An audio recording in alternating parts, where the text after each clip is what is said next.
Good evening, buenas tardes.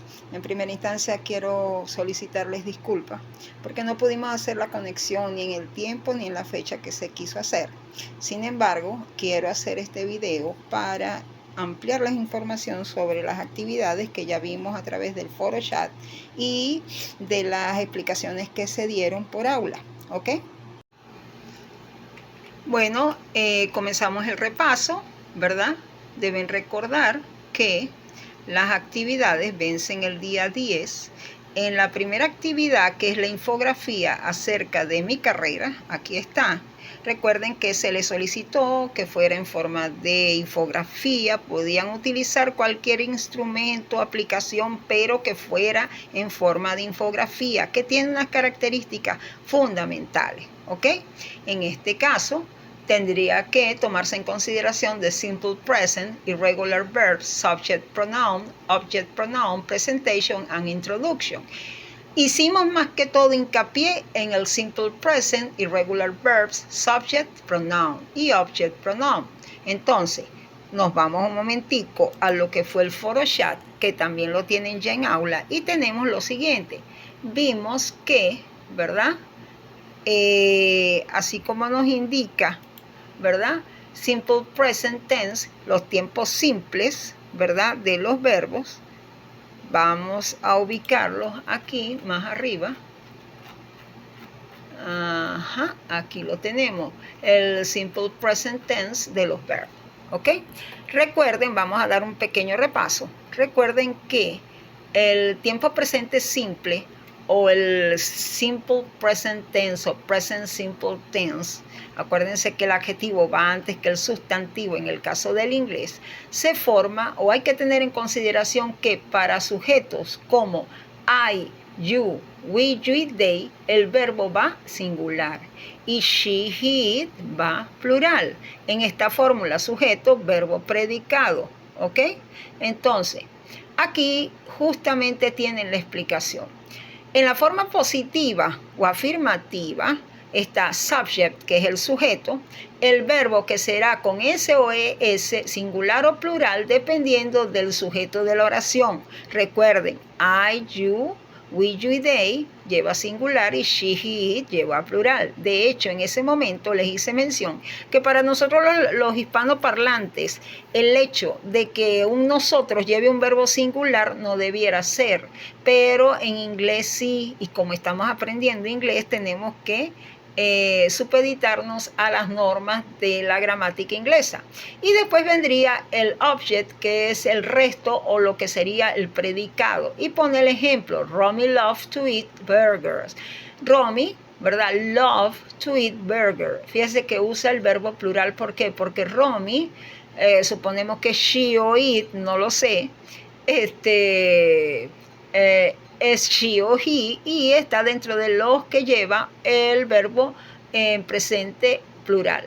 Ahora bien, en la negación o en el negativo lleva el sujeto más y aparece el auxiliar do o does, ¿verdad? ¿Por qué? Porque nosotros no podemos hacer estructuras negativas directamente, sino con estos auxiliares, do o does. Do cuando es para I, you, we, you, they, y does para she, he y it. Más la negación not, que inclusive creo que en el foro ya me preguntaban si podían usar la contracción, que sería doesn't o don't. Sí la pueden usar, pero les hice mención que eso lleva un apóstrofe, una comita arriba, que se llama apóstrofe, que si no saben el lugar donde va, es mejor se vayan a pie agregando do not o does not. ¿Por qué? Porque si lo colocan en forma errada es un error gramatical. Entonces fíjese, do not o does not, o en su contracción don't o doesn't, más el verbo en singular, aunque sea aquí she, he, it, ustedes van a utilizar singular el verbo porque ya van a utilizar un auxiliar plural, y auxiliar plural no puede ir con un verbo plural, más el predicado o the object. Fíjese que dice Romy does not love to eat burger. Pudo haber sido Romy doesn't love to eat burger. Y en la forma interrogativa, do o does, el auxiliar toma la delantera. Recuerden que en inglés yo no puedo solamente cambiar la modulación de la voz, sino que tengo que utilizar auxiliares para formular preguntas, más el sujeto, más el verbo, más el predicado y cierro signo de interrogación. Dice, does Romy love to eat burger? Does, porque es Romy. Love en singular, porque aquí estoy usando un auxiliar plural porque le corresponde, y to eat burger, ¿ok? Les planteaba eso. De hecho, después hicimos repaso e hicimos oraciones de práctica. Eso sería con respecto a el 10% del primer corte, que sería la infografía. Recuerden que la infografía deben subrayar los verbos que estén en presente simple, solamente los verbos, no los sujetos. En la segunda parte, que ponemos la parte de simple past, irregular verbs, comparative and superlative and degrees, tenemos un examen online. Aquí se hizo más que todo hincapié en los simple past o simple past tense y los irregular verbs, ¿ok?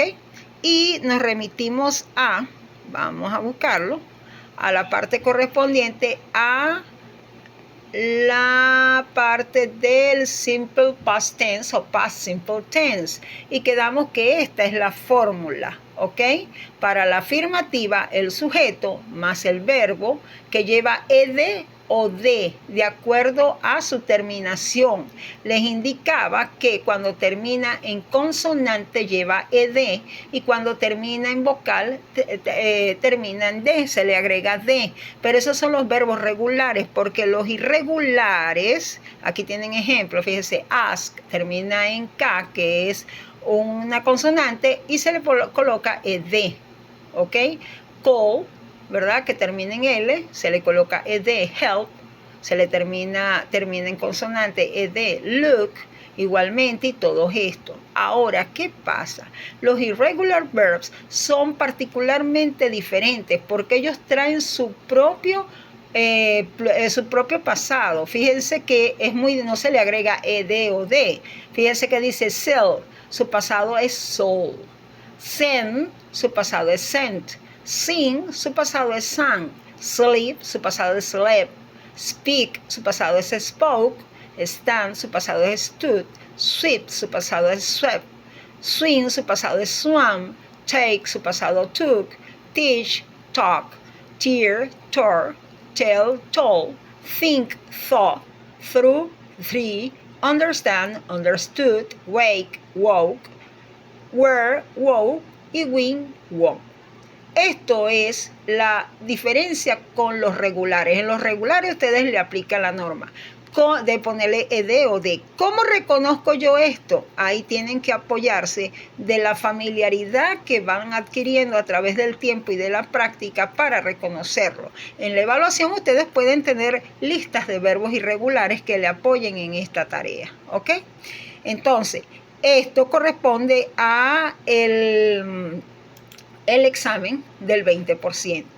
Ahora bien, recuerden que los dos cierran el 10 de mayo a las 11 de la noche.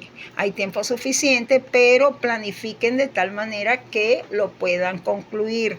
Recuerden que esta explicación está en el foro chat, está aquí adentro en el aula, que ahora los coloqué aquí en cartelera informativa para que estuviera a disposición de todos.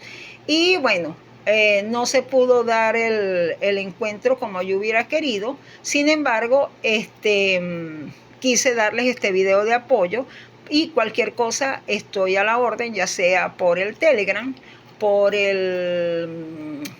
aquí el aula virtual, y por el Telegram mismo, tanto en el foro chat como en particular, ¿ok? See you next time.